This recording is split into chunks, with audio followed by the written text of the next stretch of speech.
Live from the BDN Studios, it's Bang and Dang. That's awesome. If you don't like that, then You ain't black. Welcome back, all you gunslingerites or slingerians,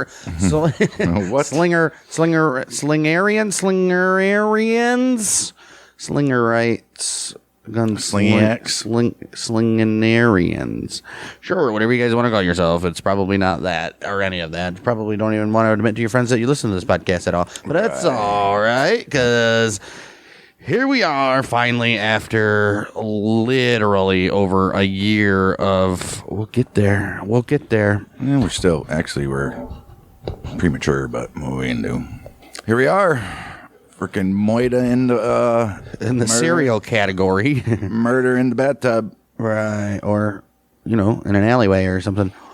Either or. Or, yeah. Locked in the wherever, basement. and thrown in a ditch or something, got here, finally. Serial Killer series is here, and it's here to stay. We'll do it once a month, just like how we do the Mafia episodes, so spread it out, which means we will literally have content for the next 4 years, probably, if we do it just once a month, both of those Mafia and serial killers, plus all the shit in between, the 2 episodes in between of randoms. I mean, you're never going to run out of true crime stories. Right, because the world is sick, man. Sick little bastards. Sick place to live. I mean, we might have to venture out into Europe. Canada. Ooh, I don't know about that. Maybe. Brazil or Mexico or something. I think one of the highest killing serial killers of all time is from Argentina or something like that. South America somewhere. Yeah. So we got serial killers on deck. Last episode of each month will be our serial killer series episode, and then it'll be Mafia at the beginning, and in between sandwiched will be random true crime stuff. That's not serial killer or Mafia, obviously. Perfect. Yeah. So what defines a serial killer? Well, before we get into what defines a serial killer, check out on our YouTube at Bang Dang Network. Shorts, clips, full episodes, and our YouTube exclusive Dart League. Fantastic. Apple, Spotify. Share us with your friends. Give us a review and answer that Spotify question. Click that bell. Isn't that what they did? Click that bell. Get notifications. Right. YouTube's algorithm. That is true, though. You should probably click the bell if you want the video. So. Please. I'm behind on my mortgage. Desperate. Gonna start a fund my go. Yeah, we're gonna dive into this is gonna be a long one, but we're gonna go into. I don't think I've ever seen too many podcasts about serial killers that actually dive into what a serial killer is and the mental and all that good stuff inside the brain. And, Right. We'll start out. What is a serial killer? What is? And then, we'll go into killing later, next month. Serial killer, also called a serial murderer, is typically a person who murders 3 or more persons, with the murders taking place over more than a month and including a significant period of time between them. I think you can be a serial killer and kill frickin' one person a day for 30 days. Oh, that would be called a spree, mass. like a spree killer or something. Yeah, I get it. While most authorities set a threshold of 3 murders, others extended to 4 or lessen it to 2. So basically, I killed 2 people over a month span. I think like a month between each other. Right. I think if you're gonna be with the same motive. I think you got to do 3 or more. I think so too. I don't think 2 is enough. Damn it. Right. Psychological gratification is the usual motive for serial killing. Many serial murders involve sexual contact with the victim. Yes. FBI states that the motives of serial killers can include anger, thrill-seeking, financial gain, and attention-seeking, and killings may be executed as such. It's true. The victims may have something in common, for example, a demographic profile, appearance, gender, or race, i.e., was it Bundy or... Yeah, Bundy's the one that killed chicks that kind of looked like his mom, wasn't it? They all were the same characteristics. All right. Pretty much. I don't know if it was Bundy. It's one of those sick bastards. It wasn't Geen or Gein, however you want to say it. It was Boys, wasn't it?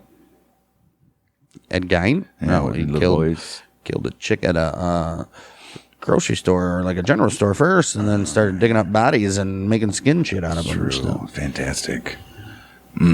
Often the FBI will focus on a particular pattern that serial killers follow. Based on this pattern, they'll give key clues into finding the killer, along with their motives.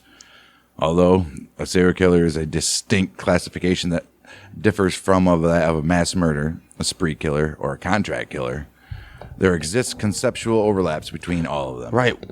So, like, if you're a hitman or something like that, or a contract killer, Right. would you be a serial killer? No, because you're only doing it to get paid. You're not doing it for... I guess you still would be a serial killer. But you're a You could contract do killer. one like once a because, month. well, a serial killer, if you're a contract killer, you have all different types of people, so you don't have, like, a same distinction true. between each murder. A and stuff. contract killer is kind of like a spree killer. Except for they get... Or it's a contract killer because they're doing it specifically for money, like you said. Right. Yeah. So none of them are the same. Right. Some debate exists on the specific criteria for each category, though, especially with regard to the distinction between spree killers and serial killers. Yeah. And we were just talking about that earlier. Because a spree killer, It's like multiples within days or hours. two or more murders in a short time, often in multiple locations. Right. And which is different than a mass murder, because a mass murder would be Well, all at one What's location. What's his face from Kalamazoo? We had last week. He would be classified as a spree It killer. was a spree killer, yeah. Actually, it was in one day, though. So Still a spree killer, though. right. He was going on a killing spree. Right. Andrew Cunanan murdered 5 people over 3 months. 5 people over 3 months. But he's not considered a serial killer. He's a spree killer. Because he just randomly did it, though, I think. He's the guy that shot Versace. Was just going around shooting people for no reason. Okay. Still So, classified as a serial Yeah, killer. I mean, just look at the part of a series on homicide, assassination, child murder, consensual homicide, contract killing, crime of passion, depraved heart murder, felony murder rule, foeticide, honor killing, human cannibalism, human sacrifice, internet homicide, lonely hearts killer, lust murder, lynching, mass murder, mass shooting, mass stabbing, misdemeanor murder, murder for body parts, murder suicide, poisoning, proxy murder, pseudo commando, serial killer, thrill killing. What's a thrill killer? Torture murder, vehicle ramming attack, wrongful execution. Jeez. Judicial murder. What if like killers are like people like podcasts? You got to find your niche. He's Right. like, what can be mine? Everybody does serial and spree. What if I do? What if I do murder for body parts? Right. I just kill them and just tank their pinky. Right. Like you could. All these people could have lived if you just took their pinky. Nope. No, maybe not. If you take their pinky, but then like spread the wound immediately and like shit or like something and infect it real bad where it goes up your arm or something, could kill somebody. Right. Tie them up for a week Right. and then let them go. Get them sick or something. They'll get like a fever or some shit. Right. Damn. FBI. It's just theoretical. Or like if you're a serial killer, but you have like AIDS or something, and you just not when you be a serial killer, you're a serial spreader. You Right. kidnapped everybody and cut open wounds and just rub your open wound on their wound. Well, would you be a serial killer if that was the case? Because they're all going to die eventually, right? right? Interesting.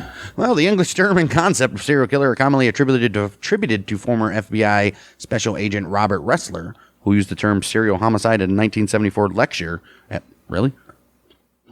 Police Staff Academy in Bramshill, Hampshire, England, United Kingdom. It took till 1974 to come up with that term. Well, really?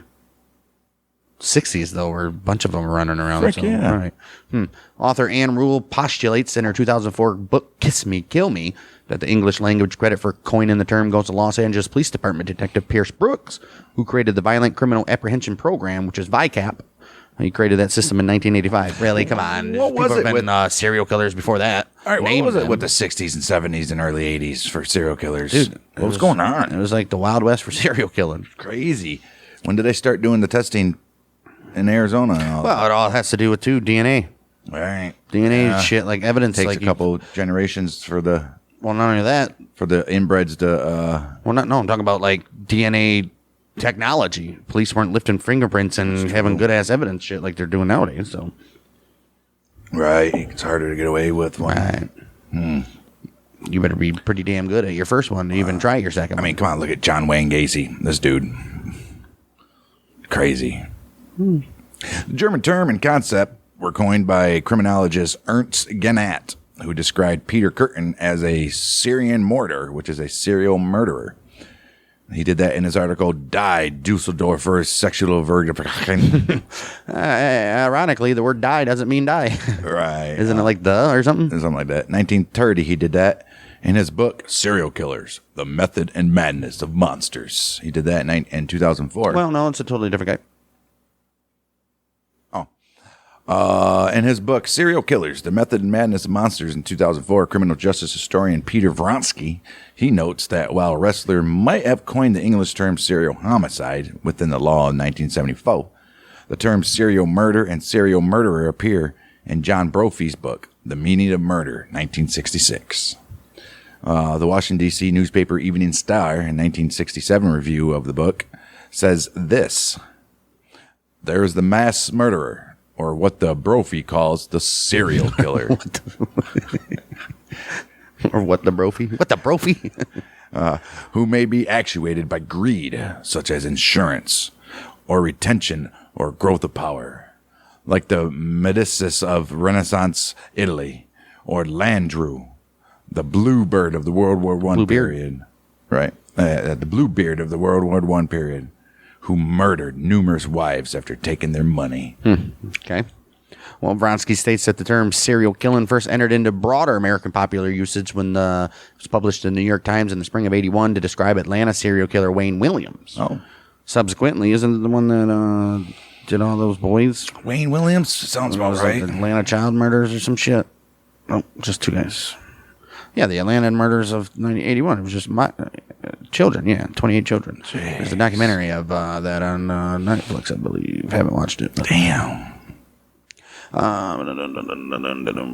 Subsequently, throughout the 1980s, the term was used again in the pages of the New York Times, one of the major national, on 233 occasions it was used in 1980s. By the end of the 90s, the use of the term had increased to 2,514 instances into the paper. I bet. I wonder what it is now with all these podcasts and shit running around, dude. Right. When defining serial killers, researchers generally use 3 or more murders as the baseline, considering it sufficient to provide a pattern without being overly restrictive. Independent of the number of the murders, they need to have been committed at different times and are usually committed in different places. The lack of cooling off period, which is a significant break between the moitas, it marks the difference between a spree killer and a serial killer. Right, until you need that. Well, a serial killer can go a year. Right, until he gets that urge. Right. The category has, however, been found to be of no real value to law enforcement. Well, right. I mean, law enforcement won't give a shit. You're out here killing a bunch of people.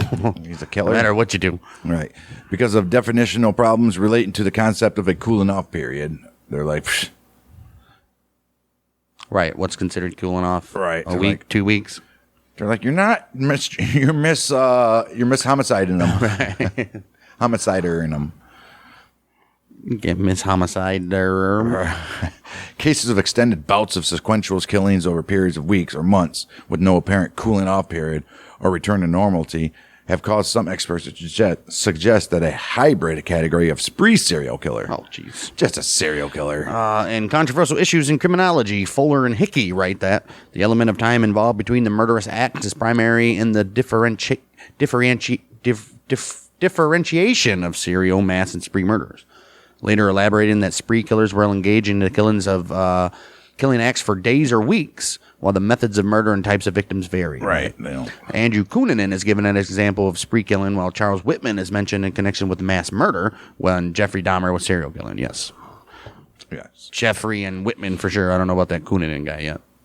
Right. I've never heard of him. Right. FBI defines serial killing as a series of 2 or more murders committed at separate events, usually, but not always, by one offender acting alone. Right. 2005, the FBI hosted a multidisciplinary symposium in San Antonio, which brought together 135 experts on serial murders from a variety of fields and specialties, with the goal of identifying the commonalities of knowledge regarding serial moida. The group also settled on a definition of serial murder, which the FBI investigators widely accept as their standard: the unlawful killing of 2 or more victims by the same offender or offenders in separate events. That's it. That's all you need. The definition does not consider the motivation for killing, nor define a cooling off period. Okay. Well, Juhana Adaminpoika, who was a Finnish serial killer, also known as Kurpekari, which means executioner, was one of the most active serial killers of the 19th century, killing as many as 12 people in 1849 within 5 weeks before being caught. Damn. Historical criminologists suggest that there have... Damn. It only took him 5 weeks to catch him in 1849. Right. That's crazy. Well, it is Finland. Right. I'm assuming nothing happening really there in 1849. Right. They're like, there's only Worst one place guy. to be a serial killer. Like, only one guy I know to do this. Right. Historical criminologists suggest there have been serial killers throughout history, clearly. Some sources suggest that legends such as werewolves and vampires were inspired by medieval serial killers. Oh. In Africa, there have been periodic outbreaks of murder by leopard men. Lu Pengli of China, nephew of the Han Emperor Jing, was made Prince of Jiadong in the 6th year of the middle period of Jing's reign. All right, and then 144 BC, where are we going with this? Wow. According to the Chinese historian Sima Quan, he could go out on marauding expeditions with 20 or 30 slaves, or with young men who were in hiding from the law, murdering people, seizing their belongings for sheer sport. Whatever. Although many of his subjects knew about these murders, it was not until the 29th year of his reign that the son of one of his victims finally sent a report to the emperor. Jeez. Eventually, it was discovered that he had murdered at least 100 people. Jeez. The officials of the court requested that Liu Pinglai be executed, but the emperor could not bear to have his own nephew moited. So Liu Pinglai was made a commoner and banished. He's like, you're stripped of the crown, you're stripped of the throne, of any later ascension, and you shall never step foot on this land again, Right. Liu That's Pinglai. like basically murdering them, pretty much. 9th century, which was year 257. A strangler from Baghdad was apprehended. He had murdered a number of women, and then he buried them in the house where he was living. Oh, jeez. Well, good for him. He didn't have to pull up floorboards or anything. It was already dirt. 257 in his Islamic calendar. Yeah, but still 9th century. In the 15th century, one of the wealthiest men in Europe and a former companion in arms of Joan of Arc, Gilles de Ra, he was alleged to have sexually assaulted and killed peasant children, mainly boys, whom he had abducted from the surrounding villages and had taken to his castle. Oh, jeez. It's estimated that his victims numbered between 140 and 800. Holy shit. Between 1564 and 1589, German farmer Peter Stump killed 14 children, including his own son. He also murdered 2 pregnant women and had an incestuous relationship with his daughter. Oh, wow. Stump, with 2 Ps, claimed to have been granted the ability to turn into a werewolf by the devil. Dude, back then, like 1849, you know he had a place out like in the middle of nowhere, and it took a half a day's ride to get to town. Right. Oh, my goodness. More than that, probably. Right, you can do so much stuff. Like, I'm going to town. I'll be back in 2 weeks. I gotta go get a pack of smokes. A bottle of liquor. I'll be back in a month. And by the time you, on your ride back, your smokes are gone, your liquor's gone. You're like, shit. Jeez. As punishment for his crime, Stump was put on a torture wheel and executed. Yeah. Where was that at? In Europe. Damn, Germany. Yep, German. A little torture wheel, huh? His head was later severed, and then it was put on a pole next to the figure of a wolf to scare the others away from claiming themselves werewolves too. It's like like the Americans with the witches. Right. The Hungarian aristocrat Elizabeth Thori, born in one of the wealthiest families in Transylvania, she allegedly tortured and murdered as many as 650 girls and young women before her arrest in the year of 1610. How are they getting away with this? Members of the Thuggee, member of the Thuggee, The Thuggee or Thuggy? Fuji, member of the Thuggee cult in India, may have murdered 1 million people between 1740 and 1840. Wow. Jeez. Thug Bahram, a member of the cult, may have murdered as many as 931 victims. I don't like may have. May have, right. Come on, man. In his 1886 Slander. book. If someone's family's still alive. I don't think they want to step forward anyways. And it's because it's probably guaranteed he did at least 10, right? In his 1886 book, Psychopathia Sexualis, psychiatrist Richard... He's got to be French. Well, he's Richard von Kraft Ebing, so... Got to be a French guy about sex. Well, clearly von Kraft Ebing is German, right? He noted a case of a serial murderer in the 1870s who was a Frenchman named Eusebius Piadagnel, who had a sexual obsession with blood and confessed to murdering 6 people. The identified killer, Jack the Ripper, who has been called the first modern serial killer, killed at least 5 women and possibly more in London in 1888.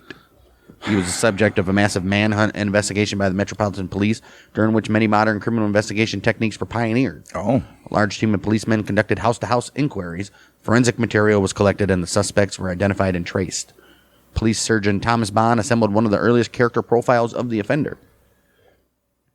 Wow. The Ripper murders. Some say it could have been Triple H, baby. The Ripper murders also marked an important watershed in the treatment of crime by journalists. While not the first serial killer in history, Jack the Ripper's case was the first to create a worldwide media frenzy. Sure was. Dramatic. And back then, dude. Right. In the papers, they used to describe that shit. Right. Maybe a picture. Right. The dramatic murders of financially destitute women. There were prostitutes, just say that. Right. In the midst of the wealth of London, focused the media's attention on the plight of the urban poor and gained a coverage worldwide. They treated the whores over there different than the United States did, Yeah, though. more brutally. Right. Jack the Ripper has also been called the most infamous serial killer of all time, and his legend has spawned hundreds of theories on his real identity, and many works of fiction has become of it as well. Yes, to this day still. And moving on to, which is going to be our next episode, our very first real episode, is H.H. Holmes, serial killer in the United States, responsible for the death of at least 9 victims in the early 1890s. The case gained notoriety and wide publicity through possibly sensationalized accounts in William Randolph Hearst's newspapers. At the same time in France, Joseph Vacher became known as the French Ripper after killing and mutilating 11 women and children. He was executed in 1898 after confessing to his crimes. No shit. The majority of documented serial killers in the 20th century were active in the United States. Yeah, for some reason, the United States was just like, we're gonna be the capital of serial killers and school shootings, baby. Right, yeah. Hey, man. America first, baby. The serial killing phenomenon. Last at nothing. Right. Except for education. The serial killing phenomenon in the United States was especially prominent from 1970 to 2000. Yeah. Which has been described as the golden age of serial murder. Yeah. The cause of spike in serial killings has been attributed to urbanization, which put people in close proximity and offered anonymity. I'm pretty sure they're still in close proximity way before 1970. I would say so. The number of active serial killers in the country peaked in 1989 and has been steadily trending downward since, coinciding with an overall decrease in crime in the United States since that time. Yeah, the 80s were rough, bud. 70s and 80s were rough. 90s cooled down for a minute. 2000s, we had a couple years to mourn our government bombing New York. I mean, allegedly. Right. And then from 2010 on up, it's just been crazy. Yeah, well, not even serial killing, though. Just random fucking shit. You know, the decline in serial killers has no known single cause, but is attributed to a number of factors. Okay. Mike Amat, emeritus professor at Radford University in Virginia, attributes the decline in number of serial killings to less frequent use of parole, improved forensic technology, and people behaving more cautiously. Oh. Right, because they know there's cameras around, Right. especially nowadays. Especially like China. What was it? China is like there's like 3 of them every city block or something like that. What, cameras? Yeah. I'm sure there's more than that. They're probably, knowing China, they're probably literally in everything. You'd see you doing everything, probably in your house. Well, right. we know they're in everybody's house. So, causes for the general reduction in violent crime following the 90s include increased incarceration in the United States, the end of the crack epidemic in the United States, and decreased lead exposure in early childhood. Yeah, the lead exposure probably had a good thing to do with it. That's why they say don't eat those paint chips. Yeah. This dude's eating some paint chips. Some commonly found characteristics of serial killers include the following list. They may exhibit varying degrees of mental illness or psychopathy. They may exhibit varying degrees of mental illness, which may contribute to their homicidal behavior. For example, someone who is mentally ill may have psychotic breaks that cause them to believe they are another person or compelled to murder by other entities. They told me to do it. Right. Leprechauns tell me to burn things. Right. Psychopathic behavior that is consistent with traits common to some serial killers include sensation seeking. Yeah. a lack of remorse or guilt, Yeah. impulsivity, the need for control, predatory behavior. Yeah. Yep. Weirdos. Psychopaths, they can seem normal and quite often charming. Think, Ted Bundy. well, that, or I was going to say American Psycho or whatever. I never watched that. Norman Bates or whatever the hell it is. American Psycho. Was that Norman Bates? Yeah. Christian Bale? Mm-hmm. I didn't watch I don't that. think it was a Norman. It was like an offshoot of Psycho, but it's American Psycho. But Right.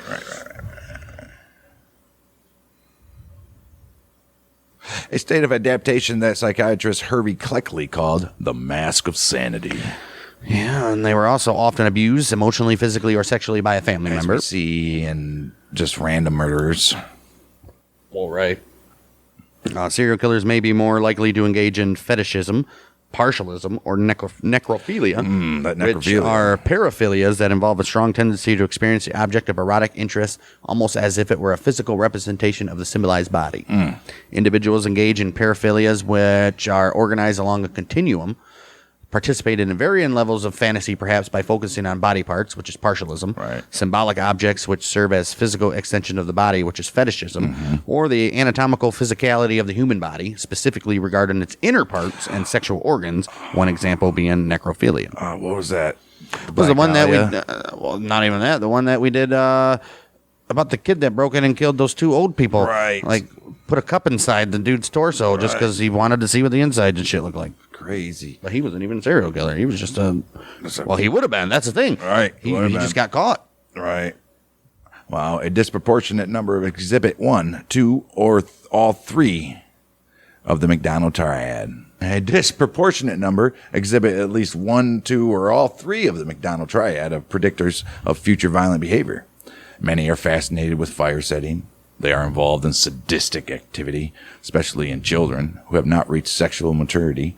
This activity may take from the form of torturing animals as well. Jeffrey Dahmer. Right. Well, More probably every one of them. More than 60%, or simply a large proportion, wet their beds beyond the age of 12. Wow. Yeah, man. They say wet in your bed after you're like in your teens and shit. It's better watch out for this guy. Lock your door, Was Speedy. that a real thing? Yeah. Wow. They were frequently bullied or socially isolated as children. For example, Henry Lee Lucas, he was ridiculed as a child and later cited the mass rejection by his peers as a cause for his hatred for everyone. Kenneth Bianchi was teased as a child because he urinated in his pants. He suffered twitching, and as a teenager was ignored by his peers. So obviously, there was a chemical imbalance with this guy. Some peeing in your pants, but some were involved in petty crimes such as fraud, theft, vandalism, or similar offenses. Often they have trouble staying employed and tend to work in menial jobs. The FBI, however, states serial murderers often seem normal, have families and or a steady job, which we've seen plenty of times. The BTK killer. Yeah.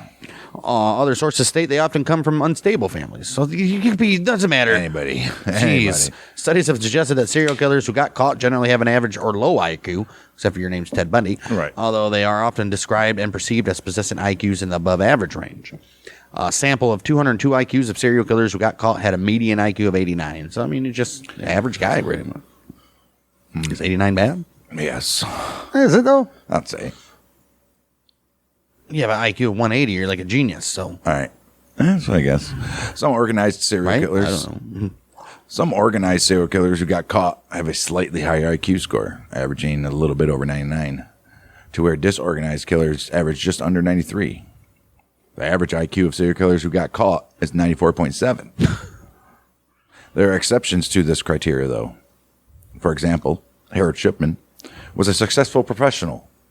What are you doing, a professional? Well, he was a general practitioner working for the NHS. Well, okay. He was considered a pillar of the local community. He even won a professional award for a children's asthma clinic. And he was interviewed by Granada's television's World in Action on ITV. All right. Well, Dennis Nilsson was an ex-soldier turned civil servant and trade unionist who had no previous criminal record when arrested. Neither was known to have exhibited many of the telltale signs. Vlado Taneski, who was a crime reporter, was a career journalist who was caught after a series of articles he wrote gave clues that he had murdered people. Oh, geez. Well, ain't nothing like going undercover for the story, huh? All right. Russell Williams was a successful and respected career Royal Canadian Air Force colonel who was convicted of murdering 2 women along with fetish burglaries and rapes. Jeez, I mean, it could be your neighbors, guys. You never know. You never know. Joanna Barraza, also known as the Old Lady Killer, was a professional wrestler. Yeah, I mean, leave it to professional wrestlers to be so dummy. From the years 1998 to 2006, she committed over 12 murders, all of which were of older women. She would rob them after knocking on their door pretending to be a government worker. This stems from hatred and resentment from her own mother. Yeah, what you can do? Many serial killers have faced similar problems in their childhood development. Hickey's trauma control motto explains how early childhood trauma can set the child up for deviant behavior. Or deviant. Right. And they can do that in adulthood. Right. The child's environment, either their parents or society, is a dominant factor of determining whether or not this child is going to be a homicidal maniac. Right. Well, I mean, obviously, I think that goes with any crime. Right. Family, or lack thereof, is the most important part or most prominent part of a child's development because it is what the child can identify with on a regular basis. I would say so. The serial killer is no different from any other individual who is instigated to seek approval from parents, sexual partners, or others. Oh. Somebody says this. Right. This need for approval is what influences children to attempt to develop social relationships with their family and peers. Okay. The quality of their attachments to parents and other members of the family is critical to how these children relate to and value other members of society. Right. If they're not getting valued at home and they don't value their family members, they damn sure ain't going to value some little local fucking nobody on the street. Right. They don't value shit. Right. Ain't like the movie Wrong Turn. Those serial killers, they love their family. A little too much. Right. Or Texas Chainsaw. Right. Especially mama. Always loved the mama. Mm-hmm. Well, Wilson and Seaman conducted a study on incarcerated serial killers in the year of 1990. And what they concluded was the most influential factor that contributed to their homicidal activity. Almost all serial killers in the study had experienced some sort of environmental problems during their childhood, such as a broken home caused by divorce or a lack of parental figure to discipline the child. See, right there. Better beat those kids. Yep. Nearly half, right? And nearly half of the serial killers had experienced some type of physical. Oh, don't beat the kids. No, never mind. So what kind of discipline you want? You just got to be stern, Right. You say things like, "I'm not mad, but I'm disappointed." Well, right? physical abuse means you're getting their ass Right. beat. I mean, right. Don't do sexual abuse either, and more of them had experienced emotional neglect. When a parent has a drug or alcohol problem, the attention in the household is on the parents rather than the child. This neglect of the child leads to the lowering of their self-esteem and helps develop a fantasy world in which they are in control. As we've seen in the Sandy Hook killer guy, he was in his own little fantasy world before he popped off. Very true. Hickey's trauma control model supports how parental neglect can facilitate to deviant behavior, especially if the child sees substance abuse in an action. This then leads to disposition, the inability to attach, which can further lead to homicidal behavior, unless the child finds a way to develop substantial relationships and fight the label they receive. They can do it. Yeah. If a child receives no support from anyone, then they are unlikely to recover from the traumatic event in a positive way. As stated by E. McCoby, the family has continued to be seen as a major, perhaps the major, arena for socialization. Yeah, I would assume, man. You learn everything from your family growing up. You do. Clearly. Right. There have been studies looking into the possibility that an abnormality in one's chromosomes could be the trigger for serial killers. I'd say so. There's a chemical imbalance somewhere, right? 2 serial killers, Bobby Joe Long and Richard Speck. Hey, didn't we do Richard Speck? Sure did. We didn't do Richard Speck. Yep. No. Thought so. Why would we do Richard Speck? He's a serial killer. Came to attention for reported chromosomal abnormalities. Long had an extra X chromosome. Speck was erroneously reported to have an extra Y chromosome. In fact, his karyotype, Sure. Karyotype or karyotype, whatever you want to call it, was performed twice and was normal each time. Wow. Okay. While attempts have been made to link the XYY karyotype to violence, including serial murder, research has consistently found little to no association between violent criminal behavior and an extra Y chromosome. What about an extra X? Apparently an extra X one you get, huh? Right. Children who do not have the power to control the mistreatment they suffer sometimes create a new reality to which they can escape. This new reality becomes their fantasy that they have total control of. This new reality becomes their fantasy that they have total control of and becomes part of their daily existence. In this fantasy world, their emotional development is guided and maintained. According to Garrison in 1996, he says, the child becomes sociopathic because the normal development of the concepts of the right and wrong and empathy towards others is retarded because the child's emotional and social development occurs within his self-centered fantasies. Right. So you can't be empathetic towards real people because a person can do no wrong in his own world. And the pain of others of no consequence when the purpose of the fantasy world is to satisfy the needs of one person. He did that in 1996. Garrison, whoever Garrison is. Right. Boundaries between fantasy and reality are lost, and fantasies turn to dominance, control, sexual conquest, and violence, eventually leading to murder. Fantasy can lead to the first step in the process of a dissociative state, which, in the words of Stephen Gianangelo, allows the serial killer to leave the stream of consciousness for what is, to him, a better place. Okay. I take offense to him or her, okay? Right. Criminologist Jose Sanchez reports, the young criminal you see today is more detached from his victim, more ready to hurt or kill. The lack of empathy for their victims among young criminals is just one symptom of a problem that afflicts the whole society. You ain't kidding. Lorenzo Carcaterra, who was author of Gangster in 2001, explains how potential criminals are labeled by society, which can then lead to their offspring also developing in the same way through the cycle of violence. The ability for serial killers to appreciate the mental life of others is severely compromised, presumably leading to their dehumanization of others. Yeah. I mean, there's all kinds of... They just don't care. They're desensitized right. to violence against humans, right. and they're just like, whatever, I don't give a shit. There's no... I feel nothing. Right. Yeah. There's nothing. Only hurt for themselves. Not even at this point. A lot of them. This process may be considered an expression of the intersubjectivity associated with a cognitive deficit regarding the capability to make sharp distinctions between other people and inanimate objects. For these individuals, objects can appear to possess animistic or humanistic power, while people are perceived as just objects.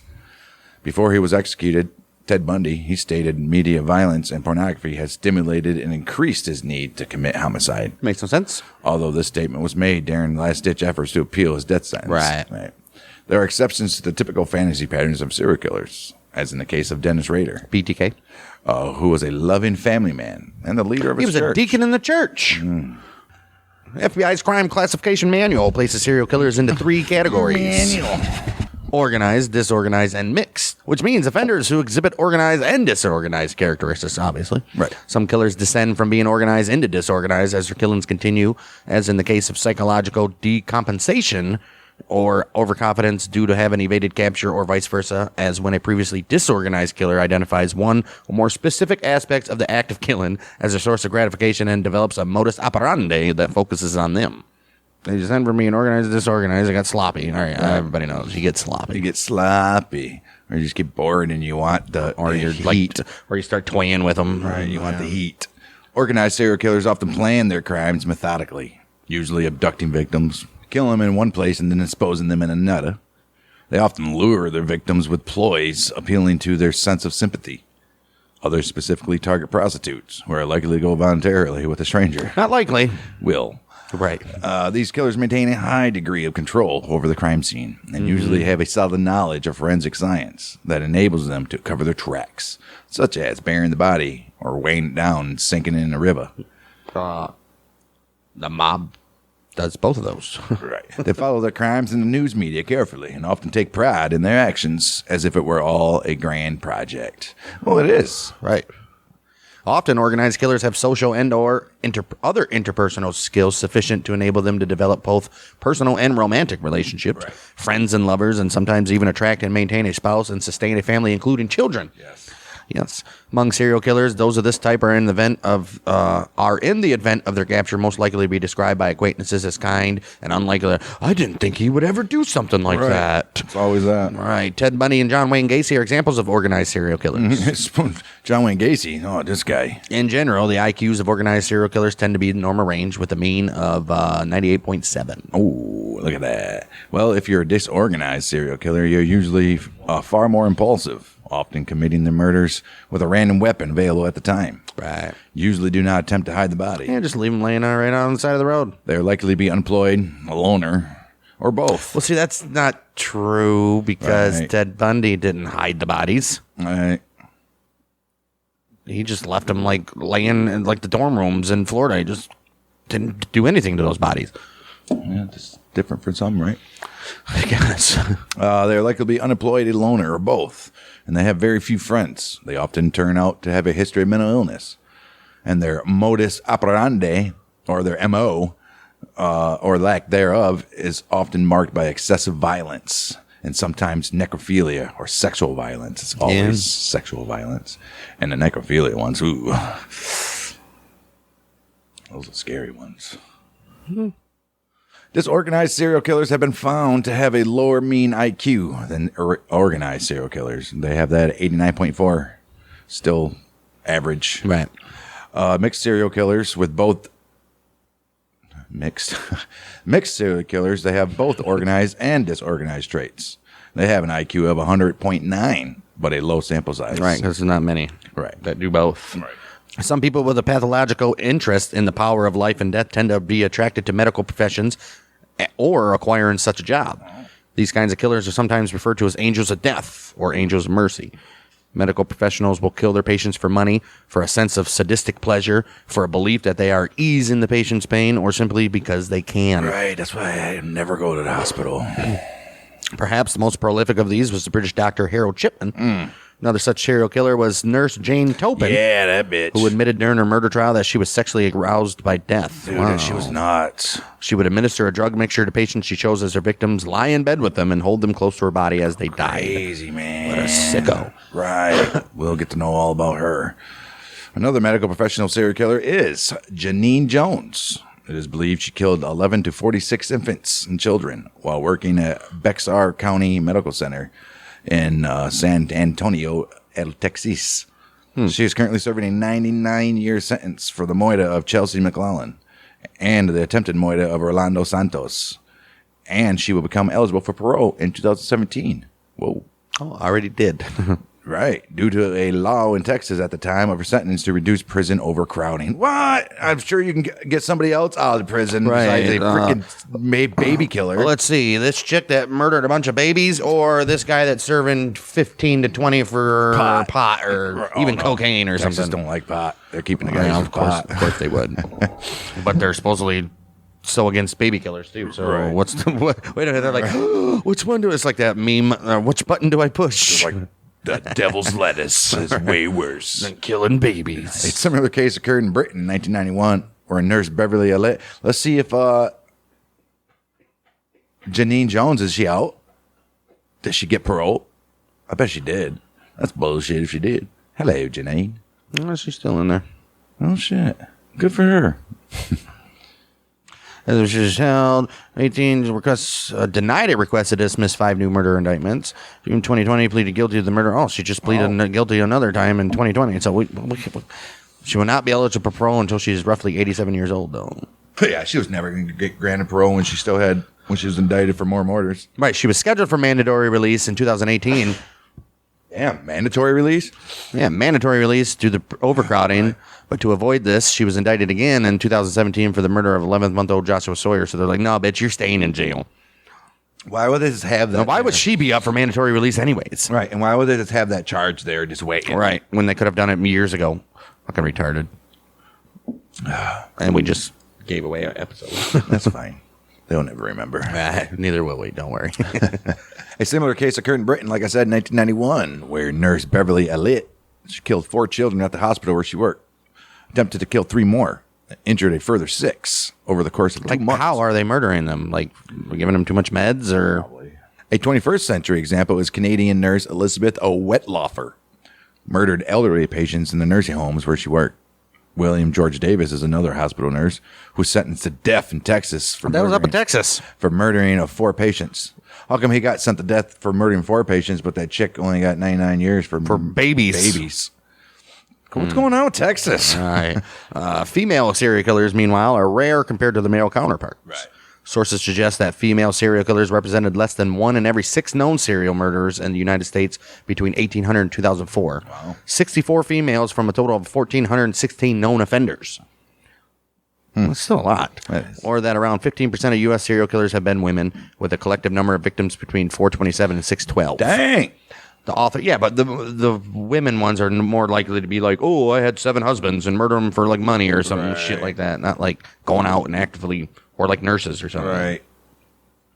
I guess we'll see, won't we? The authors of Lethal Ladies, Amanda L. Farrell, Robert D. Keppel, and Victoria B. Titteringen.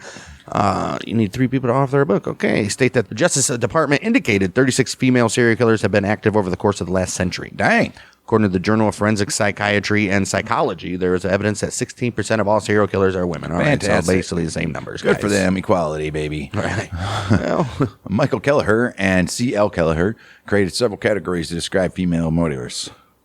They used the classifications of Black Widow, that's the killing your husband. Angel of Death, That's the nurses. Sexual Predator, Yeah. Revenge, Right. Profit or Crime. Okay. She's a team killer. Yeah, teams up with another dude or something. Question of sanity, Right. unexplained, and unsolved. Okay. Fantastic. In using these categories, they observed that most women fell into the categories of Black Widow or Team Killer. Right. Although motivations for female serial killers can include attention-seeking, addiction, or the result of psychological behavior factors. Yeah, a lot of them are psycho. Female serial killers are commonly categorized as murdering men for material gain. Right. Using being emotionally close to the victims. Right. Generally needing to have a relationship with the victim. Hence the traditional culture image of the Black Widow. Black Widow. Wasn't there a movie? Not the stupid superhero one, but like a Black Widow Right, one. something like that. Yeah. The methods that female serial killers use for murder are frequently covert or low profile, such as murder by poison, which is the preferred choice for women serial killers. Oh, it's easy. Just, how else you going to kill 7 husbands? Right. A little bit of cyanide in their shit. A little daily oatmeal or something. Other methods used by female serial killers include shootings, used by 20%, suffocation, 16%, stabbing, 11%, and drowning, 5%. Oh, that's when they do their children. Yeah, but that's not serial killing. Right. They commit killings in specific places, such as their home or a healthcare facility, or at different locations within the same city or state. So, like Anywhere. regular. A notable exception to the typical characteristics of female serial killers is Eileen Wuornos. Yeah, she's a famous one, who killed outdoors instead of at home, used a gun instead of poison, and killed strangers instead of friends or family. Yeah, she was crazy. Yeah. She killed like 7 people. Crazy. She was like the typical serial killer. It didn't matter if she was a woman or man. She did Right. typical serial killer stuff. Fantastic. Right. One analysis. One analysis of 86 female serial killers from the United States found that the victims tended to be spouses, children, or the elderly. Makes sense. Right. Or people. Right. Other studies indicate that since 1975, increasingly strangers are marginally the most preferred victim of female serial killers. Just little strangers around, they see somebody's face they don't like. Right. 26% of female serial killers kill for material gain only. Sources state that each killer have their own proclivities, needs, and triggers. Really? Just lump them all into one, huh? A review of the published literature on female serial murders stated that sexual or sadistic motives are believed to be extremely rare in female serial murders. And psychopathic traits and histories of childhood abuse have been consistently reported in these women, as well as the men. Right. A study by Eric W. Hickey in 2010, he says of 64 female serial killers in the United States, he indicated that sexual activity was one of several motives in 10% of the cases. Oh. Enjoyment was in 11% of the cases, and control in 14%, and that 51% of all U.S. female serial killers murdered at least one woman, and 31% murdered at least one child. Damn. In other cases, women have been involved as an accomplice with a male serial killer as part of a serial killing team. Right. 2015 study published in the Journal of Forensic Psychiatry and Psychology found that the most common motive for female serial killers was for financial gain. Almost 40% of them had experienced some sort of mental illness. Yep. Makes sense. That's it. That's what's even more frightening is 60% of them didn't. Right. Peter Vronsky, a female serial killers, he wrote that, 2007. He maintains that female serial killers today often kill for the same reason males do, as a means of expressing rage and control. He also suggests that sometimes the theft of the victim's property by the female Black Widow type serial killer appears to be for material gain, obviously, but really is akin to a male serial killer's collecting of totems. Or a kid, yeah. Yeah. Get some souvenirs from the victim as a way of exerting continued control over the victim and reliving it after they're dead already. Right. Like, that's what I did to you, Phil. Or, you know, like mail a strand of hair to the family members or something. Right. By contrast, Hickey states that although popular perception sees Black Widow serial killers as something of the Victorian past, in a statistical study of female serial killers cases reported in the United States since 1826, approximately 75% occurred since 1950. So it wasn't the Victorian Right. past. Well, that's what he's saying. Right. When all these little bastards started wearing suits and executives and all that shit. Right? Right. Right. Elizabeth Bathory is sometimes cited as the most prolific female serial killer in all of history. Formerly, Countess Elizabeth Bathory de Exid. She was a Hungarian who lived from 1560 to 1614. She was a countess from the renowned Bathory family. Before her husband's death, this one. Elizabeth took great pleasure in torturing the staff by jamming pins under the servants' fingernails, or stripping servants and throwing them into the snow. Yeah, supposedly she has. I mean, the other one's not so bad, but oh, it's right in the next one. Yeah, pins under the fingernails. Yeah. After her husband's death, and after her husband died, dude, Well, she you was. only know about this because we read about it earlier in this episode. Yes. Did we? Yes. No. Yes. Not this episode. Yes. Are you sure? You sure? Yes. No, I think They I heard touched this on it before. briefly. Yes. Yeah, after her husband's death, she and four other collaborators were accused of torturing and killing hundreds of girls and young women, with one witness saying that there was over 600 victims, though the number for which they were convicted was 80. That's enough. Right. Elizabeth herself was neither tried nor convicted. What? 1610, however, she was imprisoned in the Chizet Castle, where she remained bricked in a set of rooms until her death 4 years later. Well, So she lived to be however old. she was born in she was 54 years old That's nothing. when she died. I guess that was pretty old back then. Right. Yeah. Yeah. She was a royal person. That's why they didn't convict her. But they were like, we'll lock you in a tower, Rapunzel. Yeah, because she was freaking nuts. 2010 article by Perry and Leitenwald addressed some of the misconceptions concerning female criminality. In the article, Perry and Leitenwald analyzed the current research regarding female psychopathy, including case studies of the female psychopathic killers featuring Munchausen syndrome by proxy, cesarean section homicide. What? Yeah, cutting babies, fraud detection homicide, female kill teams, and a female serial killer. Fantastic. Okay. Right. Juvenile serial killers are very rare. Yeah, I would assume they are.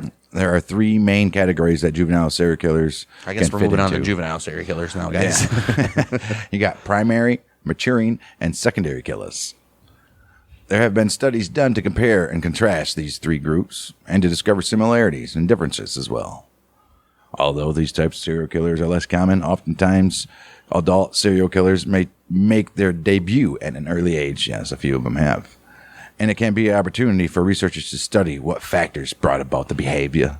Well, while juvenile serial killers are rare, that's what I meant. That's because I seen it. And I was like, the youngest felon on death row is a juvenile serial killer named Harvey Miguel Robinson, who was 17. I mean, come on. At the time of his crimes and 18 at the time of his arrest. You can't include that. It's not like there's a 12-year-old running around. Right. The racial demographics regarding serial killers are often subject to debate. In the United States, the majority of reported and investigated serial killers are white males from a lower to middle class background, usually in their 20s to 30s.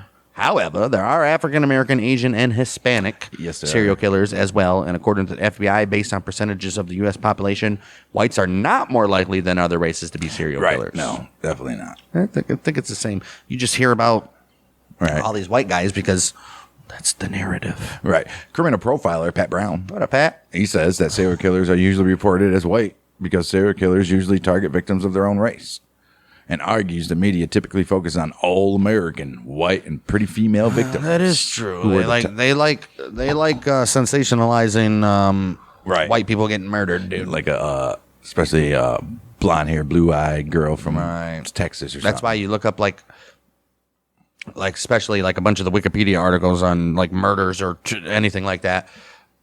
It'll be a thing about a white 16 or 17-year-old chick, and it'll be a fucking 30-minute episode on it. But you look at someone from like any other color, and they're like 10 minutes worth. Nothing. That's Maybe. It. No, they love They love it when the little white girls get murdered. Right. Right. I mean, look at the Gabby Petito fucking little case. Mm-hmm. Or look at the Iowa killings. Oh yeah, that was crazy. I mean, all white people, all white, and 2 good-looking white chicks. That's what they love. Right. So they're this guy Pat Brown says that the media focuses on all American white and pretty female victims who are the targets of white male offenders.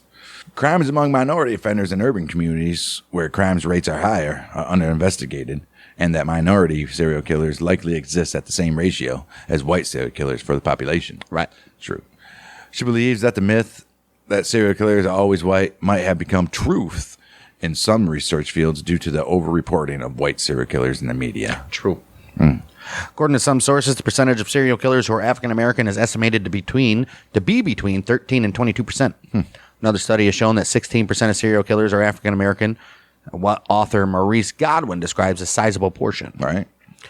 A 2014 Radford FGCU Serial Killer Database Annual Statistics Report indicated that for the decades of 1900 to 2010, the percentage of white serial killers was 52.1%, while the percentage of African American serial killers was 40.3%. Damn. With Asians and Mexicans or Hispanics, I guess you could say, making up the other 8. Right. Well, gang violence and one person that is indicted or wanted for multiple murders would be a serial killer, right?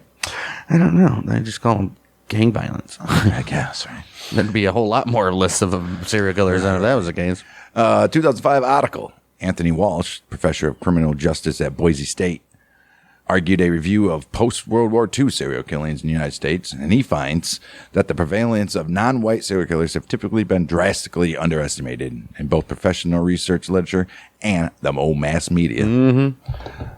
As a paradigmatic case of this media double standard, Walsh cites new reporting on white killer Gary Heidnik and African killer Garrison Graham. Or Harrison Graham. Both men were residents of Philadelphia, both in prison, tortured and killed several women, and both were arrested only months apart in 1987. Oh. Well, Heidnik received widespread national attention, became the subject of books and television shows, and served as a model for the fictitious Buffalo Bill in Silence of the Lambs. No shit. Oh, really? While Graham received virtually no media attention outside of Philadelphia, despite having been convicted of 4 more murders than Heidnik. Oh. Of course. Oh. Wow. In one study of serial homicide in South Africa, many patterns were similar to established patterns in the U.S., with some exceptions, though. No offenders were female. Damn. Offenders were lower educated than the United States. I think that's the whole country. And both victims and offenders were predominantly black. Well, there's a lot of black people in South Africa. Not too many. South Yes. Africa's Hell no, basically it's- white. No. It's like a 43% population white. Okay, so Maybe more. yeah, but white people are the minority in South Africa. It's well known that in South Africa, maybe. white people are like beat and fucking killed constantly by blacks, dude. They are. Seriously. It's crazy. Most notably, there are many more serial killers outside of the U.S. Most notably is Jack the Ripper. Oh, Jack the Ripper. We talked about him earlier. He's from the United Kingdom, active in autumn of 1888. Just not even a full year of all this killings, and it's probably the most prolific serial killer that's ever lived. Killed 5 horse, but believe that he killed more than that. But not just killed them. Right. Would literally cut open their insides and just pull out their intestines and shit. I mean, It was less like of a crime crazy. if they're prostitutes. Prostitutes are people too, man. One notable non-American serial killer is Pedro Lopez, a serial killer from South America. He killed a minimum of 110 young girls between 69 and 80. Yeah. However, he claims that the number is over 300. He claims. He was released from a mental facility in 1998, and his whereabouts are still unknown. Oh, jeez. He is commonly nicknamed the Monster of the Andes. Oh, dude, I bet he's right back there. Probably. Another notable non-American serial killer is Luis Garavito, who was a serial killer in Colombia. Garavito would kill and torture boys using various disguises. He murdered around 140 boys ranging in ages from 8 to 16, dude, and he would dump his victims' bodies in mass graves. Holy shit. 140. Yeah. I told you. I said that. Sure, I said earlier in the episode that the most violent ones and the most body counts are from South America. Oh, dude, they're rough. The motives of serial killers are generally placed into 4 categories: visionary, mission-orientated, hedonistic, and power or control. Well, that's 2. So it's Right. That's 4.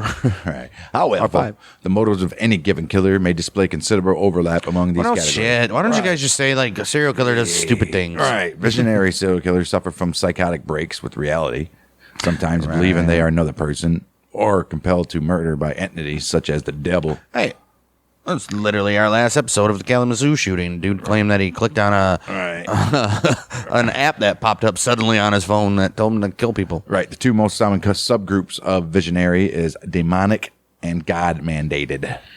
Right. Right. The devil told me to, or God told me to kill. Right. That's what Jesus wants. Serial killer Herbert Mullen believed the American casualties in the Vietnam War were preventing California from experiencing the big one, right. which is Let the work continue. catastrophic earthquake that's going to destroy everything. Right. As the war wound down, Mullen claimed that his father instructed him via telepathy to raise the number of human sacrifices to nature to delay a catastrophic earthquake that would plunge California into the ocean. Who cares about California?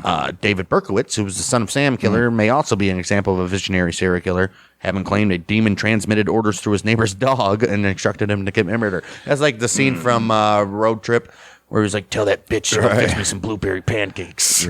Yeah, Road Trip. Berkowitz later described those claims as a hoax, as originally concluded by psychiatrist David Abrahamson. Right. Yeah, see, that's made up shit. Right. Mission-orientated killers. Dude, serial killers are the same as Wild West gunslingers and shit, where all these journalists and shit made up all these far-fetched fucking shit just to make them sound so cool. Right, assholes. Let's see what a mission-orientated killer is. Well, they're typically justify their acts. Mission. Right. They justify their acts as ridding the world of certain types of people perceived as undesirable, such as the homeless, ex-cons, homosexuals, drug users, prostitutes, or people of different ethnicity or religion. However, they're generally not psychotic. Yeah, they just hate people. Right, but I think you're still psychotic. Right. Some see themselves as attempting to change society, often to cure societal ill. That seems a little psychotic to me. Right. An example of a mission-orientated killer would be Joseph Paul Franklin. He's an American white supremacist who exclusively targeted Jewish, biracial, and African-American individuals for the purpose of inciting a race war. Saeed Hanai was a serial killer convicted of murdering at least 16 women in his native Iran, many of whom were sex workers. Well, that's to kill you anyways. Right. His reported goal was to cleanse the city of moral corruption, and that his mission was sanctioned by God. This type of serial killer seeks thrills and derives pleasure and satisfaction from killing, seeing people as expendable means to this goal. Okay. Forensic psychologists have identified 3 subtypes of the hedonistic killer: lust, thrill, and comfort. Fantastic. They all mean the same thing. Quit putting names on them. They're all murderers. Wait. Okay. Take a look at sex. Well, it's a primary motive of lust killers. Whether or not the victims are dead, fantasy plays a large role in their killings. Sexual gratification depends on the amount of torture and mutilation they perform on their victims. Sexual serial murder has a psychological need to have absolute control and dominance and power over their victims. And the infliction of torture, pain, and ultimately death is used in an attempt to fulfill their need, but it never does. They usually use weapons that require close contact with the victims, such as knives or hands. Get these hands. I'm gonna get these hands. As last luckers, as lust killers continue with their moitus, the time between killings decreases, or the required level of stimulation increases. Sometimes Right. both. So at first, could just slit a throat I feel good about it. and for a feel while. good. Maybe that lasts a month or 2. Right. Then it increases to disemboweling, cutting off limbs, or fucking sick ass shit, dude. Kenneth Bianchi, one of the hillside stranglers, murdered women and girls of different ages, races, and appearance because his sexual urges required different types of stimulation and increase in intensity. Right. Jeffrey Dahmer searched for his perfect fantasy lover, beautiful, submissive, and eternal. Okay. As his desire increased, he experimented with drugs, alcohol, and exotic sex. His increasing need for stimulation was demonstrated by the dismemberment of victims whose heads and genitals he preserved, and by his attempts to create a living zombie under his control by pouring acid into a hole drilled into the victim's skull. Yeah. This dude is nuts. Dahmer is Dahmer. Ooh. Could be the most sicko one. Dahmer, he once, besides Ed. I don't know, he just dug up bodies. Right. Dahmer once said, lust played a big part of it. Control and lust. Once it happened the first time, it just seemed like I had control of my life from there on. Bet it did. The killing was just a means to an end. That was the least satisfactory part. Well, he was like, just get it over with. Right. I didn't enjoy doing that. That's why I tried to create living zombies with acid and the drill. You wanted them to come back to life? I guess. Holy shit. He further elaborated on this, also saying, I wanted to see if it was possible to make, again, it sounds really gross, zombies. People that would not have a will of their own, but would follow my instructions without resistance. That's not a zombie. So after I guess that, it is a zombie. But So after that, I started using a drilling technique. Wow. you call it a technique, I call it psycho. He experimented with cannibalism too, as well. He did this to ensure his victims would always be a No, part. because you're going to shit them out. Right. Primary motive of a thrill killer, moving on, is to induce pain or terror in their victims, which provides stimulation and excitement for the killer. Right. Like Freddy Krueger. Well, they seek the adrenaline rush provided by hunting and killing victims. Thrill killers murder only for the kill. Usually, the attack is not prolonged and there is no sexual aspect. Like Jason Voorhees. Right. Usually, usually the victims are strangers, although the killer may have followed them for a period of time. Thrill Michael killers. Myers. All right. Thrill killers can abstain from killing for long periods of time and become more successful at killing as they refine their murder methods. Chucky. Well, no. Many, I mean, come on, you were on a roll. No, you're just Right. Many attempt to commit the perfect crime and believe they will not be caught. Oh. Yeah. Wow. Robert Hansen, he took his victims to a secluded area where he would let them loose and then hunt them. And then Yeah, murder that dude, them. look at him. That was in, of all places, fucking Alaska, too. And Right. imagine that. That would suck. In one of his letters to San Francisco Bay Area newspapers, in San Francisco, obviously, the Zodiac Killer wrote, Which has never been found, by the way. right, who wrote this? Killing gives me the most thrilling experiences, even better than getting your rocks off with a girl. Okay. All right, Zodiac Killer. They don't know who that is? Nope. Oh, he's probably dead by now. Maybe. Carl Watts, he was described by a surviving victim as excited and hyper, clapping and just making noises like he's excited and hyper. That is going to be fun. No. Oh, this was going to be fun. That was during a 1982 attack. Sure he was. He's like, yay, Hercules, Hercules. Slashing, stabbing, hanging, drowning, fissticating, and strangling were among the ways that Watts He did it all, baby. He's a man of all trades. Master gain, material gain, and a comfortable lifestyle are the primary motives of comfort killers. Moving on to comfort killers. Those are the 40 to 60 Oh, they do it. wives. They do it just to Collect the insurance get the money or get the valuables or whatever. Usually, the victims are family members and close acquaintances. After a murder, a comfort killer will usually wait for a period of time before killing again to allow any suspicions by family or authorities to subside. Right. They often use poison, most notably arsenic, to kill their victims. Female serial killers are often comfort killers, although not all comfort killers are female. Yes, obviously. Cool. Dorothea Puente. Dorothea Puente killed her tenants for their Social Security checks, and then she buried them in the backyard of her home. Yeah, there's a documentary, not a documentary. I think it's Living with a Nightmare or something like that Right, on yeah. Peacock. She's one of those episodes, crazy shit. Right. H. Holmes. He killed for insurance and business profits. Yes, he did. Puente and Holmes had previous records of crimes such as theft, fraud, non-payment of debts, embezzlement, and others of this similar nature. Puente was finally arrested on a parole violation, having been on parole for a previous fraud conviction. Good for her. Right. Well, then they eventually dug up the bodies. Contract killers, moving on, or hitmen may exhibit serial killer traits, but are generally not classified as such because of third-party killing objectives and detached financial and emotional incentives. Right. Yeah, they don't care. Right. Nevertheless, there are occasionally individuals that are labeled as both a hitman and a serial killer. Okay. Let's take a look at the old power control aspect of this, as we need to know any more information about serial killers. Here we go. We do. The main objective for this type of serial killer is to gain and exert power over their victim. Yeah. Such killers are sometimes abused as children, leaving them with feelings of powerlessness and inadequacy as adults. Many power or control motivated killers sexually abuse their victims, but they differ from hedonistic killers in that rape is not motivated by lust. Yeah, they're not doing it to get their rocks off. Right. But it was simply another form of dominating that victim, right? Just liking it, like ripping their asshole apart or something. Right, like, look what I just did to you. Ted Bundy is an example of power control orientated sexual Yeah, I would serial say killer. so. He traveled around the United States seeking women to control. Yep, many serial killers claim that a violent culture influenced them to commit murders. During his final interview, Ted Bundy stated that hardcore pornography was responsible for his action. Sure it was. Well, whatever. Others idolized figures for their deeds or perceived vigilante justice, such as Peter Curtin, who idolized Jack the Ripper, or John Wayne Gacy, and Ed Kemper, who both idolized the actor John Wayne. Yeah. Killers who have a strong desire for fame or to be renowned for their actions desire media attention as a way of validating and spreading their crimes. Fear is also a component here, as some serial killers enjoy causing fear. Of course they do.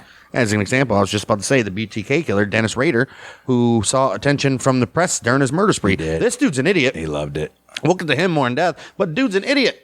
Literally killed for like 10 years, stopped killing for 10 years, and then got tired of not being mentioned or like forgot, and then started mailing shit of his victims to news stations, and that's how he got caught like 2 months later. Yeah. 10 years after the fact. Like, what an idiot, dude. You could have got away with it, literally. Yeah. Many movies, books, and documentaries have been created detailing serial killers' lives and crimes. Yes, they have. For example, the biographical films Ted Bundy, 2002. An extremely wicked and shockingly evil Vile focuses on serial killer Ted Bundy's personal life in college, I think that's the one with leading up to his execution. Zac Efron or something, right? And then Dahmer in 2002 tells the story of Jeffrey Dahmer. I would assume. Right. There's also one that came out not too long called My Friend Dahmer, and it focused on when he was a child, killing, getting roadkill and shit. Right. A Netflix series on the life of Jeffrey Dahmer and his victims was released in 2022. I wasn't too interested in that. I don't like watching dramatizations. Right. And I watched like maybe 2 of the episodes and I was like, nah. Serial killers are also portrayed in fictional media as well, oftentimes as having substantial intelligence and looking for difficult targets. Yes, Psycho. Despite the contradiction with the psychological profile of serial killers. Theories for why certain people commit serial murder have been advanced. Oh. All right. Some theorists believe that reasons are biological, suggesting serial killers are born, not made, and that their violent behavior is a result of abnormal brain activity. I mean, it could be. Maybe. Some believe that until a reliable sample can be obtained and tested, there is no scientific statement that can be made concerning the exact role of biology as a determining factor of a serial killer personality. Right. The fractured. See, well, how many people that grew up, let's say, Jeffrey Dahmer's life or Ted Bundy's life, like literally the same parallels between the two, and how many people completely are normal, living like a normal life, didn't do anything in their life, right, compared to Jeffrey Dahmer. You know what I mean? Like, there's probably thousands of examples. Thousands. It's ridiculous. Yeah, Get out of here. No biology. All right. The fractured identity syndrome, or FIS, is a merging of Charles Cooley's looking glass self and Irving Goffman's virtual and actual society identity theories. The FIS suggests that a social event or series of events during one's childhood results in a fracturing of the personality of the serial killer, which in most cases probably. The term fracture is defined as a small breakage of the personality, which is often not visible to the outside world and is only felt by the killer himself. Well, social process theory has also been suggested as an explanation for serial murder. Social process theory states that offenders may turn to crime due to peer pressure, family, and friends. Criminal behavior is a process of interaction with social institutions in which everyone has the potential for criminal behavior. I think that's a small percentage. What? Of the social process. Yeah, it's very. A lack of family structure and identity could also be a leading cause of serial murder traits. No shit. It's leading cause of everything. A child used as a scapegoat would be deprived of their capacity to feel guilt. Right? If you're always the child that always got blamed for everything, well, fuck it, I might as well do it then if you're going to blame me. True. Right. Displaced anger could result in animal torture, as identified in the McDonald triad, and a further lack of basic identity. What is the McDonald triad? A set of 3 factors or presence of any 2 which are considered to be predictive of or associated with violent tendencies. So there's like a triad. Oh, yeah, you got to like kill animals, obsession with fire setting, and persistent bedwetting. They say are the 3. Well, I know plenty of people that have done that. Right. All those. I don't think I've ever known anybody be cruel to animals, but I've definitely met 2 of the others. Right. take a look at the old military theory. This has been proposed as an explanation for why serial killers kill. There's been a lot of ex-background fucking psychos, not even serial killers, just in general. Well, some serial killers have served in military or related fields. I'm sure they have. According to Castle and Hensley, 7% of all serial killers have studied had military experience. It's not that much. This figure may be proportional underrepresentation when compared to the number of military veterans in a nation's total population. For example, according to the United States Census for the year 2000, military veterans comprised 12.7% of the United States. In England, it was estimated in 2007 that military veterans comprised of 9.1%. Though, by contrast, about 2.5% of the population of Canada in 2006 consisted of military veterans. Because Canada doesn't have a military. Right. Aye. Aye. I don't know what that means. There are two theories that can be used to study the correlation between serial killing and military training. Applied learning theory states that serial killing can be learned. No. The military is training for higher kill rates from servicemen while training the soldiers to be desensitized to taking a human life. Okay. Social learning theory can be used when soldiers get praised and accommodated for killing. It's true. Look at all these medals I got for shooting fucking women and children, right? They learn or believe that they learn. What? They learn or believe that they learn that it is acceptable to kill because they were praised for it in the military. Right. Well, I mean, come on. You got to be a real psycho to do that. Crazy. Serial killers want accreditation for the work that they have done. They do. In both military and serial killing. The offender or the soldier may become desensitized to killing as well as compartmentalized. Soldiers do not see enemy personnel as human, and neither do serial killers see their victims as human. The theories do not imply that military institutions make a deliberate effort to produce serial killers. Well, no shit. To the contrary, the military personnel are trained to recognize when, where, and against whom it is to appropriate use of deadly force. Mm-hmm. You see that woman standing in the doorway holding the baby? Shoot her.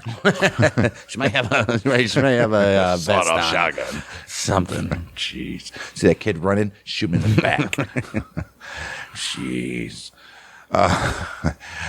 This starts with the basic law of land warfare. Yep. Taught during the initial training phase. And it may include more stringent policies for military personnel and law enforcement or security.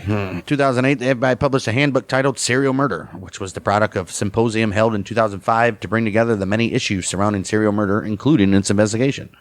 According to the FBI, identifying one or multiple murders as being the work of a serial killer is the first challenge an investigation faces. No shit. Right. Especially if the victims come from a marginalized or high-risk population and is normally linked through forensic or behavioral evidence. Okay. Obviously. Right. You had to do a whole symposium on that? Hey, man, if there's like dudes doing the same thing, it's in the same area, it's the same type of people, I think we might have a serial killer. Right. No shit. No shit. Jeez, oh, Pete. Should the cases cross multiple jurisdictions, the law enforcement system in the United States is fragmented and thus not configured to detect multiple similar murders across a large geographic Well, they're idiots. area. Right. Ted Bundy was particularly famous for just geographic exploitation. Yeah, this dude went from Washington State all the way to damn Florida. Right. He used his knowledge about the lack of communication between multiple jurisdictions to avoid arrests and detection. The FBI suggests utilizing databases and increasing interdepartmental communication. Right. I mean, everybody should have the same. As soon as like one state or a city or whatever has like, when the similarity starts rising up, right, of like you think you got a serial killer or send it out to all law enforcement. Like, hey, this is what's happening in our state. Just in case something similar happens out there, be aware and let us know. Jeez. I mean, why is that like a normal thing? Anyways, because they're dumb. Author Keppel suggests holding multi-jurisdiction. I guess. It has been suggested that holding multi-jurisdictional conferences regularly to compare cases given departments a greater chance to detect linked cases and overcome linkage blindness should happen. Oh. Well, they do, because there is one such collaboration, which is the Radford FGCU Serial Killer Database Project. Hey. It was proposed at the 2012 FDIAI Annual Conference. Oh. Well, utilizing Radford's Serial Killer Database as a starting point, the new collaboration, hosted by FGCU Justice Studies, has invited and is working in conjunction with other universities to maintain and expand the scope of the database to also include spree and mass murderers. Really? Utilizing over 170 data points and multiple murder methodology and victimology, researchers and law enforcement agencies could build case studies and statistical profiles to further research the who, what, why, and how of these types of crimes. Fantastic. I like what about that. when and where? Right. Well, I think they would know when and where. Right. Leadership or administration should play a small or virtually non-existent role in an actual investigation. Past assigning the knowledgeable or experienced homicide investigators to lead the positions. Like, once you assign them, then you need to get your ass out of here. Right. Like, Chief, I don't need you. Right. You keep me in the loop. No. Nope. No. The administration's role is not to run the investigation, but to establish and reaffirm the primary goal of catching the serial killer, as well as to provide support for the investigators. Clearly. Right. The FBI in 2008 suggests completing memorandums of understanding to facilitate support and commitment of resources from different jurisdictions to an investigation. It also says to take this one step further and suggests completing mutual aid pacts, which are written agreements to provide support to each other in a time of need. Damn right. With surrounding jurisdictions. Why not? Right. Like, hey, man, we promise to help you. Right. Shit. Doing this in advance would save time and resources that could be used on the investigation. Clearly. Obviously. I mean, come on. Work together, baby. It took till 2008 to come together and be like, hey, maybe we should share information and work together. After all, we all took the same oath and we are fucking law enforcement. Right. But, hey. Jeez. The structural organization of investigation is key to its success, as demonstrated by the investigation of Gary Ridgway. Green River Killer. Yeah, he was the Green River Killer. Once a serial murder case was established, a task force was created to track down and arrest the offender. Over the course of the investigation, for various reasons, the task force's organization was radically changed and reorganized multiple times. At one point, included more than 50 full-time personnel, and at another, only a single investigator. Damn. Eventually, what led to the end of the investigation was a conference of 25 detectives organized to share ideas to solve this very case. Well, look at you. Should have done that in the fucking first place. Right. The FBI handbook provides a description of how a task force should be organized, but offers no additional options on how to structure the investigation. While it appears advantageous to have a full-time staff assigned to a serial murder investigation, it can become prohibitively expensive. That's true. For example, the Green River Task Force costs upwards of $2 million per year, and as witnessed with the Green River Killer investigation, other strategies can prevail where a task force fails. Right. We'll get to him. Right. A common strategy, already employed by many departments for other reasons, is the conference, in which departments get together and focus on a specific set of topics. Right. Serial killers, the focus is typically on unsolved cases, with the evidence thought to be related to the case at hand. Similar to a conference is an information clearinghouse, in which a jurisdiction with a suspected serial murder case collects all its evidence and actively seeks data that may be related from other jurisdictions. By collecting all of the related information into one place, they provide a central point in which it can be organized and easily accessed by other jurisdictions, working toward the goal of arresting an offender and in ending the murders. A task force provides for a flexible, organized framework for jurisdictions dependent on the needs of the investigation. Right. Fortunately, due to the need to commit resources, manpower, money, equipment, etc., for long periods of time, it can be an unsustainable option. Right. In the case of an investigation of Eileen Warnos, the mayor and county sheriff coordinated multiple agencies without any written or formal agreement. Why do you have to have a fucking written or formal agreement to say, I'm going to help you catch this piece of shit serial killer? What a bunch of morons, dude. Why not a specific not a specific strategy for a serial murder investigation, this is certainly a best practice insofar as agencies were able to work easily together toward a common goal. Dumb. Finally, once a serial murder investigation has been identified, the use of an FBI or rapid response team can assist both experienced and inexperienced jurisdictions in setting up a task force. This is completed by organizing and delegating jobs, by compiling and analyzing clues, and by establishing communications between the parties involved. Okay. Cool, FBI. During the course of a serial murder investigation, it may become necessary to call in additional resources. The FBI defines this as resource augmentation. Within the structure of a task force, the addition of a resource should be thought of as either long-term or short-term. If the task force's frameworks is expanded to include the new resource, then it should be permanent and not removed. For short-term needs, such as setting up roadblocks or canvassing a neighborhood, additional resources should be called in on a short-term. But no shit. Right. The decision of whether resources are needed short or long-term should be left to the... Yes, we know. Come on. This is just... Come on. What are we doing here? Right. The confusion and counterproductiveness created by changing the structure of a task force mid-investigation is illustrated by the way of the Green River Task Force staffing and structure was changed multiple times throughout the investigation. This made an already complicated situation more difficult, resulting in a delay or loss of info, which allowed Ridgway to continue murdering. Idiots. The FBI Can't model. wait to do that one, I guess. Right. Dummies. Right. The FBI model does not take into effect. The FBI model does not take into account that permanently expanding a task force or investigative structure may not be possible due to cost. Of course or they don't, because they're just personnel playing with all the capability. federal taxpayer money. Right. There are several alternative strategies that include using investigative consultants or experienced staff to augment an investigative team. Not all departments have investigators experienced in serial murder, and by temporarily bringing in consultants, they can educate a department to a level of competence, then step out. Right. This would reduce the initially established framework of the investigation team and save the department the cost of retaining the consultants until the conclusion of the investigation. Right. Hey, man, I'll come in for like a week, teach you everything I know. You go out and I'll kick you out of the nest, little birdie. Right. The FBI handbook in 2008 and the book by Keppel in 1989, they both stressed communication as paramount. Right, obviously. Right. The difference is that the FBI handbook concentrates primarily on communication within a task force, while Keppel makes getting information out and allowing information to be passed back from patrol officers a priority. Well, patrol officers need to know still. Well, the patrol officers are probably the ones doing the main questioning, probably, out there tracking down people. Right. The FBI handbook suggests having daily email or in-person briefings for all staff involved, and providing a periodic summary briefings to patrol officers and managers. Managers.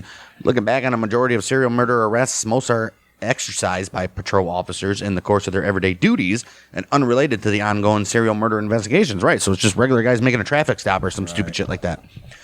Keppel provides examples of Larry Eiler, who was arrested during a traffic stop for a parking violation, and Ted Bundy, who was arrested during a traffic stop as well for operating a stolen vehicle. Well, he's an idiot. Right. In each case, it was uniformed officers not directly involved in the investigation who knew what to look for and took the direct action that stopped the killer. Killer. By providing up-to-date as opposed to periodic briefings and information to officers on the street, the chances of catching a serial killer or finding solid leads are increased. Right. All this should be known, guys. A serial murder investigation generates staggering amounts of data, all of which needs to Data, man. Or data. I will accept both of those, but never data. all of which needs to be reviewed and analyzed. Analyzed. A serial murder investigation generates staggering amounts of data, of which needs to be reviewed and analyzed. A standardized method of documenting and distributing information must be established. Investigators must be allowed time to complete reports. Oh, shit. While investigating leads at the end of a shift. Right. FBI said that in 2008. Thank you, FBI. Right. When the mechanism for data management is insufficient, leads are not only lost or buried, but the investigation can be hindered, and new information can become difficult to obtain or become corrupted. Yeah, well, during the Green River Killer investigation, reporters would often find and interview possible victims or witnesses ahead of investigators. Oh, that's fucked. Right. The understaffed investigation was unable to keep up with the information flow, which prevented them from properly responding to leads. To make Reporters are idiots. Yeah, they're all dumb. To make matters worse, investigators believe that the journalists, untrained in interviewing victims or witnesses of crimes, would corrupt the information and result in unreliable leads. I mean, come on. Dude. Yep. Then you're screwed. Idiots. Journalists are idiots. Scummy fucking pieces of shit. Garbage. Notorious and infamous serial killers number in the thousands, and their subculture revolves around their legacies. The subculture that you're, that very subculture you're listening to right now. Right. That subculture includes the collection, sale, and display of serial killer memorabilia. Sure does. Dubbed murderabilia. Murderabilia. And Andrew Cahan said that. Yeah. One of the best known opponents of collectors. One of the best known opponents of collectors of serial killer remnants. Kahan? Sure, Kahan, pussy. Kahan is the director of Mayor's Crime Victims Office in Houston. All right. He is backed by the families of murder victims and son of Sam laws, which are existing in some states that prevent murderers from profiting from publicity generated by their crimes. I mean, that should be a law for every crime, but such memorabilia includes the paintings, writings, and poems of these killers. Recently, marketing has capitalized even more upon interest in serial killers with the rise of various merchandise such as trading cards, action figures, and books. Imagine, I mean, I could see like I didn't see memorabilia. That's weird too. But action figures, too. Imagine if I had an action figure of fucking Ted Bundy. You're like, oh, this is my Ted Bundy action figure. It's fucking weird. And books. Some serial killers attain celebrity status in the way that they acquire fans and may have previous professional or personal possessions auctioned off on websites like eBay. A few examples of this are Ed Gein's 150-pound stolen gravestone. Right. Wow. And Bobby Joe Long sunglasses. And not only that, a lot of these serial killers get like fucking groupies in prison. Yeah, they're not. Like Richard Ramirez and Ted Bundy both had like hundreds of letters a month. Crazy. Of chicks like, I want to marry you. You're so hot. We'll get into that. So. Well, there you have it. There you have it. Everything we needed and didn't need to know about serial killers. A lot of, but still. Now you guys know what as a serial killer, what identifies as a serial killer, and all that good stuff. Basically, anybody. Right. Anybody can be a serial killer. What with that? Join us at the end. Anything you want, including a serial killer, Miss Anderson. Yes, if you put your mind to it. You put your mind to it. Our first episode on serial killers will be the infamous H.H. Holmes, like we said at the beginning of this, who is widely regarded as America's first serial killer, which he did all his killing during the World's Fair of Chicago in like 18 something. Is he the Ripper? There is some conspiracies that he is. So we'll take a look at that. And reminder, serial killer episodes at the end of every month, beginning of each month, mafia episodes, and the ones in between are just your regular old true crime. The fillers. So, the fillers. And then, so yeah, with that, we'll be back next week for Mafia, which will be covering John Gotti. Ooh-wee. Getting to the end of the Gambino family because he rules for a minute. And yeah, John Gotti, and then we'll get back into our regular scheduled programming of other true crime stuff. But make sure you're following our YouTube at Bang Dang Network and leaving reviews on Apple, Spotify, answering that Spotify question, joining our Discord. We'll leave the Discord thing in the description, and we'll see you next week for more Outlaws and Gunslingers. We are the Mother Michiganders with Bang Dang.